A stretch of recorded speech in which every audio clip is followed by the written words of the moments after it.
ជំរាបជូនដល់សាធារណជននៅក្រុងប៉ោយប៉ែតទាំងអស់បានជ្រាបថាសម្រាប់ផ្សាររាត្រីយន្តហោះ747របស់យើងបើកដំណើរការវិញហើយ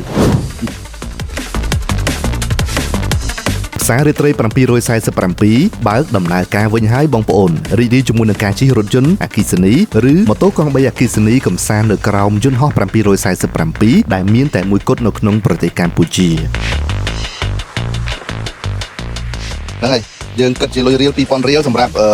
រថភ្លើងអគ្គិសនី4000រៀលសម្រាប់ម៉ូតូកង់3អគ្គិសនីបើកខ្លួនឯងនេះបើកខ្លួនឯងបាទនៅទីនេះសម្បូរទៅដោយអាហារឆ្ងាញ់ច្រើនរសជាតិច្រើនជម្រើសយើងនៅតែមានតុកៅអីអង្គុយសម្រាប់បងប្អូនរបស់យើងដែលចង់ពិសាអាហារក៏ដូចជាទិញនៅភេសជ្ជៈមិនថាជាស្រាក្រឡុកឬក៏ភេសជ្ជៈផ្សេងទេបងប្អូនអាចមកអង្គុយហ្សូននៅទីនេះបានហើយក៏មានចាក់បទចម្រៀងពីរោះជូនសម្រាប់បងប្អូនយើងផងដែរដូច្នេះកុំភ្លេចណាបងប្អូនជួបគ្នានៅផ្សាររាត្រីយន្តហោះ747ក្រុងប៉ោយប៉ែត